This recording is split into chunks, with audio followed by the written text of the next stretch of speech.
Hello, good morning, good morning, good morning. Welcome to our video reaction and product review. Ayan guys, meron tayong product na ang ating re-reaction na natin at ating i-review. Talagang sulit na sulit ito guys. So, para ayan sa winter. So, yung ano din, kahit hindi siya sa snow, pwede rin halimbawa kung aakyat kayo ng mountain. So, pag-usapan natin yan guys. Pero, before tayo na pag-usapan natin yan, mag-shoutout muna tayo ha. Mag-shoutout muna tayo sa ating mga kaibigan. Nasaan na yun ang ating cellphone? Ito ang ating... Alright. Shout out Miss Caroline, President of Pure Heart USA. Shout out. Shout out. Sorry. Shout out Sis Mylene. Shout out. And shout out Tess FLM. Shout out Rose Eden. Shout out Vincent Santana. Shout out Jimmy Skirvin. Shout out Leonela Hirames. Shout out Rod Lionheart. Shout out Kuya Waray Vlog. And shout out Anlin Lestrado. Shout out Delia Lopez. Shout out Edgardo Cruz. Shout out Esteban Adena. Shout out Flory Meliori. Shout out Jane Keller. Shout out Lani Garcia. Shout out Mark Magat. Shout out Montecelio Liza. Shout out Tan Tolentino. Shout out sa lahat ng ating kaibigan dyan sa Pure Heart USA. At si Sis Maria Wright, of course, shout out. At sino pa? Gata sa Tahong Born, I think. Yeah, I did. Young Jalvo, shout out. Red Sea, shout out. Sandra Belzamande, shout out. Emma Lampang, Micah, shout out. Crystal, shout out. And Jessica, shout out. Angel Aneno, shout out. And, sino pa ba ang ating hindi natin makalimutan? John Flux Fondo. Shout out Gina Tony. Shout out Perpetua Pankasser. Shout out Lady Lynn Gizada. Shout out Sandro. Shout out Samalam. Shout out Pam, right? Shout out Florderis. Shout out Melalina. Shout out Melanie. And shout out Elvie. Shout out Rochelle. Shout out Sis Presi Castelio. And of course, shout out to my friend MG Gamer 88. Shout out, bro. Shout out. And si Sir Francis Leo Marcos, shout out. And of course, Sir Dong, shout out. And si Benak, shout out. And lahat-lahat dyan, shout out sa inyong lahat. At si Lovely J, shout out. Det, shout out. So, si Mr. David Lombino, shout out. Abet Berry, shout out. Rose, shout out. Ronaldo, shout out. Maria Jessica, shout out. Shout out sa lahat. At dito naman tayo sa kabila, mag-shout out before we move on. Vivian, shout out. Zinalyn, shout out. Same face, shout out. Ninoy Mayot, shout out. At sino pa ba?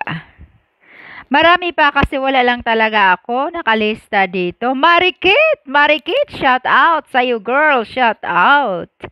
At ang ating Annabelle Paran, shout out. Normie Irresponsi, shout out. Gendera, shout out. Shout out. Manny Menzo, shout out. Okay. So, ngayon, continue tayo sa ating product review and video reaction. Kasi nasa video yan sa aking likod, guys. Yung nasa likod ko, yan ang video na nireact natin with this product. So, but more likely, dito na lang ako mag-concentrate sa review kasi nandito sa akin eh. Umorder kasi ako.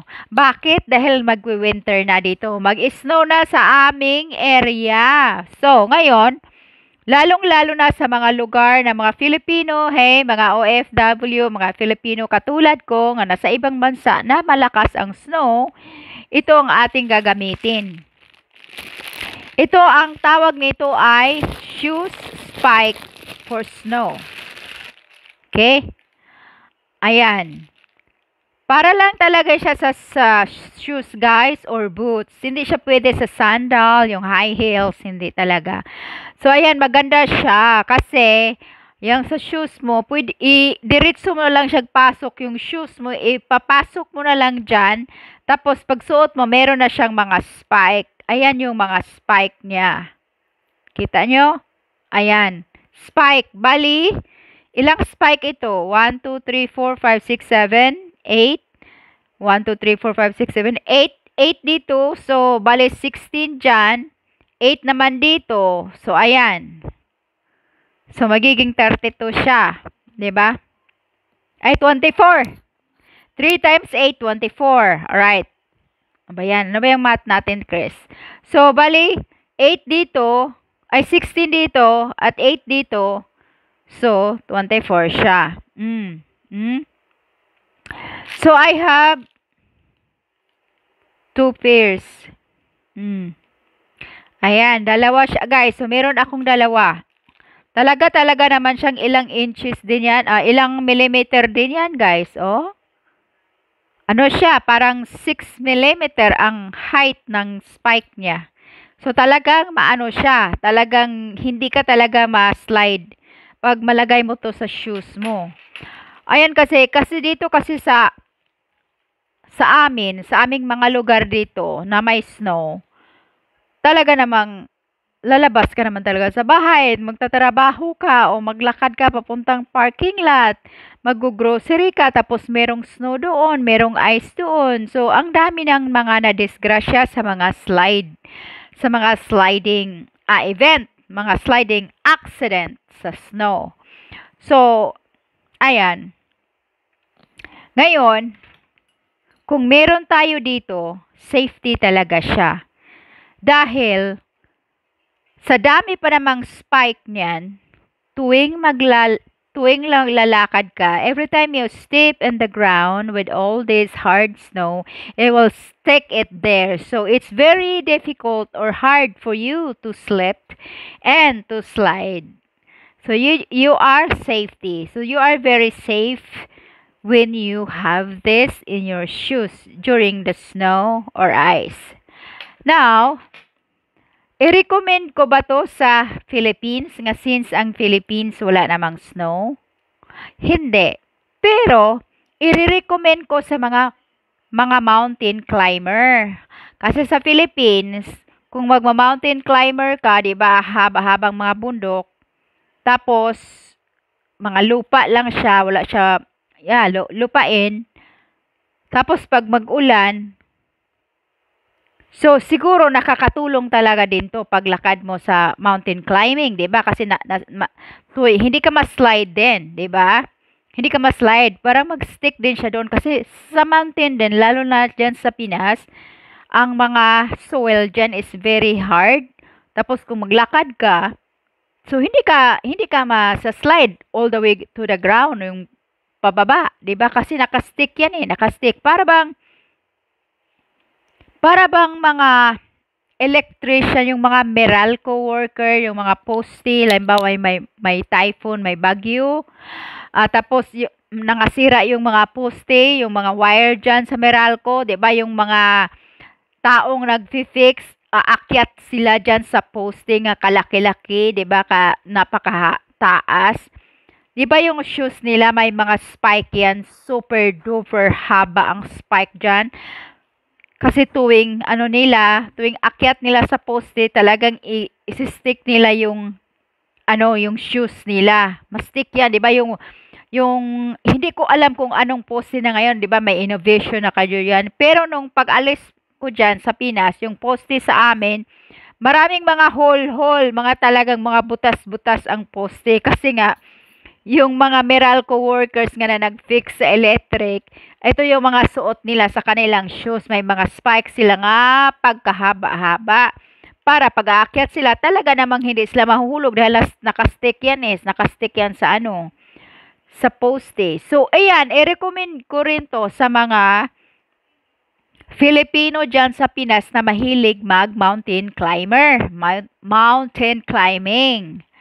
Okay, mountain climbing. So, ilagay nyo lang yan sa backpacks nyo just in case. 'Di ba? Ayan. Ay, ito naman excited ako talaga i-show sa inyo guys, especially sa mga abroad, sa ibang lugar na maraming snow. Recommend talaga ito, gamitin nyo guys ang spike. Maraming klase nito guys. Itong ginawa ko, itong binili ko, simple lang yan, easy to use. At marami pa talagang klase. Pipili ka, meron nga tag 30 spike, merong mahaba nga spike, merong klaseng pagsuot sa shoes, merong iba slip-on. Ito slip-on to Ayan, slip-on yan. I-slip mo yung shoes dyan. Wala na, okay ka na. Meron ding iba nga, para siyang wrap around sa shoes mo. Ira-wrap mo na lang siya sa shoes. Maraming klase. So, pipili ka lang. Talaga namang, ang resulta niyan, sulit talaga. Safety sa buhay mo. So, ngayon kung sinong mga Filipino dyan, mga overseas workers, mga OFW, na mahilig maglakad tuwing snow. Hindi ako mahilig maglakad tuwing snow, pero I have to dahil I have to go to work. Tapos, ang aking company, super duper kalaki-laki, ang daming employee, ang laki ng parking lot, tapos, ang daming employee, kaya pag ako'y makaparking, andoon na sa dulo-dulo, ang layo-layo ko na talaga. Kaya, maglalakad ako. Whether I like it or not, maglalakad talaga ako. Kasi, yun na nga, malayo yung building ko. Kasi nga, ang dami-daming employee. Pagdating ko sa work ko, covered na lahat yung mga spot. So, malayo na ang aking spot. So, maglakad na lang ako. Kaya, ito ang aking naisip. Dati-rati, guys, na-slide ako Ilang beses ako na-slide dati sa papuntang work. Nandoon ako sa parking lot. Tapos, pupunta na lang ako sa work, sa building ko. Maglalakad. Eyes on the ground. So, nakailang beses talaga ako na-slide guys noong panahon na yon.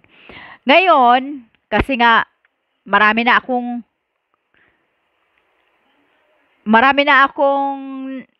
I have already know things. I have already know how to prevent slide.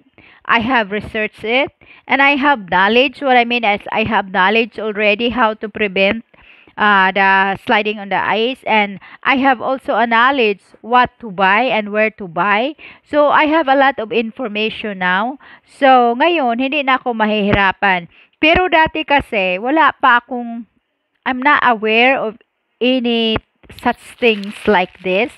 I am not aware long time ago. I am not aware na meron palang ganyan nga mabili ko.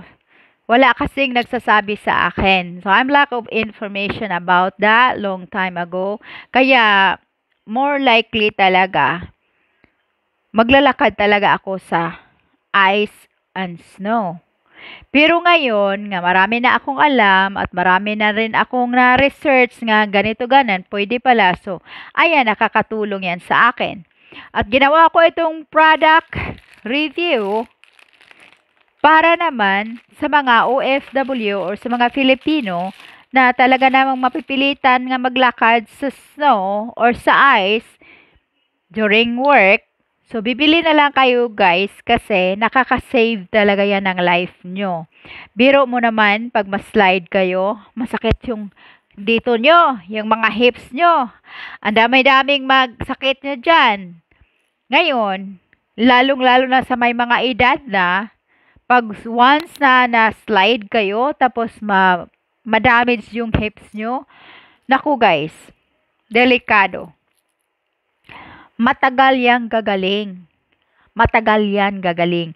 O kung gagaling man yan, marami ka pang iinumin na gamot. Pupunta ka pa sa mga therapies, lahat-lahat na ang gagawin mo ngayon. Gastos ka pa ng pera, time, efforts, like that. Tapos, yung body system mo na-touch na ng mga medication. Kaya, ngayon, kumbaga na-change na ang mga chemical body mo dyan, meron na doon mga diferensya kasi nga, old ka na. Ngayon, sa mga bata naman, wala yun kasi bata pa sila, yung nila, mga stem cells nila, mga cells nila dyan, batang-bata pa, ang dali-daling gagaling, di ba? Diferensya na talaga kung may edad na. Ayun, kaya ito, kung lalong-lalo na sa may edad na, recommend ko talaga to sa kanila para mabawas-bawasan ang mga accident nila. At alam nyo na, dito sa Amerika especially, nandito ako, at siguro sa ibang bansa naman din, na kahit matanda na, nagtatrabaho pa rin. That is for sure, especially here in the US, even people are already retired, they're still working. So, yeah, the life here is continue, especially na ngayon ang aming retirement dito guys is, I think it's 67 ang full retirement. Kaya kahit ang mga taong nasa 67, nagtatrabaho pa rin.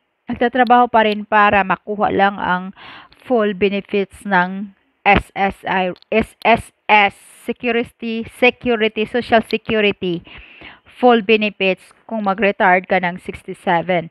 Di ba pag 67, matanda ka na yan yung body natin yan, na talaga, nandyan na sa katandaan.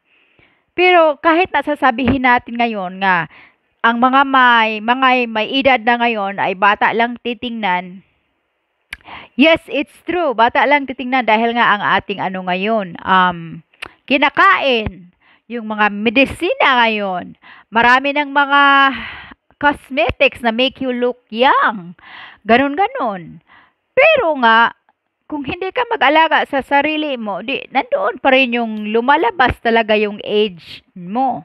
Yung age talaga, lumalabas talaga yun, ang age nyo dyan. So ngayon, sa nakikita ko kasi, based sa aking nakikita araw-araw sa trabaho, marami pa talagang mga matatanda na nga nagtatrabaho kasi gusto lang talaga nilang makuha yung full benefits ng Social Security. So, ayan, marami silang nagtatrabaho. Kaya ngayon, hindi man lang dito sa US, siguro sa ibang bansa din. Ibang bansa din nga, marami ding nagtatrabaho. Kaya, for the safety purposes, ang gagamitin natin during winter and snow, bibili kayo ng shoe spike for snow. Pwede nyong mabili yan sa Amazon. Marami sa Amazon, guys. Sa Amazon store. Type lang kayo dyan. Research nyo yan. Ita-type nyo. Ang dami-dami nang magpa-pop up dyan. Hindi kayo mahihirapan. Hindi talaga kayo mahihirapan. So, punta lang kayo doon. Tapos, punta naman kayo sa mga sports department store. Marami dyan. Kung gusto nyong tumingin talaga sa person, doon kayo. Pero kung kayo naman ay mga online shoppers, so Amazon is my recommended kasi I order this there in Amazon. And the Amazon now is really good. Why? They do have a prime time. Yung prime time nila, order ka ngayon, darating yan bukas. Tapos, free shipping pa. So, yan ang nakalagay kung Amazon member ka or prime time. Prime member ka, prime member. Kung prime member ka, meron kang bayaran, I think, 1 year. Every year, magbayad ka ng fees for a prime member. Pero, ang advantage kasi maganda. Kasi pag order tulad ito, in-order ko siya ng, for example, ngayon. Kinabukasan, andyan na siya. Free shipping pa yan. Kasi nga, mga prime time, mga prime orders. Lalong-lalo na kung order ka ng mga mabibigat. Umorder ako sa Amazon ng treadmill, yung under the desk treadmill. Mahal yun ang shipping, di ba? Mahal talaga ang shipping. Pero kay Prime member ako, so tinitingnan ko kung kasi minsan kasi nakalagay yan walang Prime yan, hindi yan naka-Prime. Bantayan mo kung yung products na yan nga gustong bilhin naka-Prime yan. Kasi pag naka-Prime na yan, doon ka na u-order. Kasi nga, free shipping na yan. Darating pa yan agad-agad. So, yan ang nakaganda sa Prime member. So, yan ha, pag sa Amazon. So, if you're an Amazon person like me, so you're just maybe it's good for you to have a Prime member or to be a Prime member because you got a lot of advantage, especially you are a buyer, online buyers, and then you buy big stuff, heavy, and then for example table like that, anything that heavy that it's expensive to ship. Look at it up. Look at every day if this product will become a Prime. So if it become a Prime time, then you order that, you get free for shipping. So you can save $100 because I bought my treadmill in Amazon. If I bought it and then with shipping, the shipping is $84. $84 just for the shipping. And then it arrived for like 15 to 20 days. So I was waited to become a Prime. So when I saw it is Prime, so then I order it, the next day it's arrived and free shipping. So Amazon is good. So yeah, if you decide to buy spike shoes for snow, just go to Amazon and there's plenty. Now, if you're in the Philippines, maybe Lazada, because Lazada is sure like Amazon, huh? Like Amazon in the US, in Lazada in the Philippines, I guess. But since there's no snow in the Philippines, so I wouldn't recommend. But if you are a mountain climber, so you just probably just buy this and put it in your backpack for the safety purposes. Better get ready than not. I believe that better ready than not.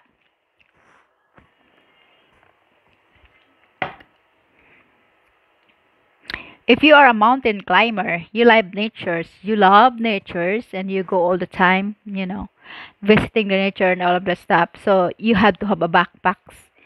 Put a lot of things in there that base what you need for your hike, for your adventures. You have to have a lot of the safety things in your backpacks. So, ayan guys, ang ating product review ngayon. At video reaction na rin. Ayan yung reaction natin dyan. Ayan. Snow yan dyan. So, if you like this product, sell it to your friends. Share this video to your friends, especially if your friends lives in Finland. Finland is always snow. When it comes winter, the Finland is always snow and snow and snow. It is big. It's like how many inches every day, non-stop.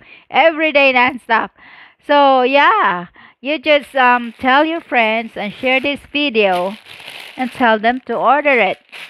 Order is nationwide. Amazon is all over in the US. I'm not sure if you are in other country you can order Amazon. I don't know that. So yeah, just try it. And I bought this in Amazon, and maybe they can find in their store there or whatever. So you just have to just find out, because this one is really good. I really recommended it, and I really love it. I really love it. I already tried it, and it's like awesome. It's so awesome. So ayan guys, it's been a wonderful showing this product to you, and hopefully next week I can do my video reaction again. We will find something that I can talk about it. So yeah, if you haven't subscribed to this channel, please click subscribe and click the notification and stay connected, guys. This video is more like, this channel is more like informational, talk, real talk, real talk, and then information awareness and stuff like that. There's no walwalan here. I'm not doing fishing. I'm not doing whatever. It's just talk. So if you like to talk, and by the way, I also do the Bible reading. So if you like to talk, come here, come in this channel, and stay connected. And I'll see you in my next video. Bye bye.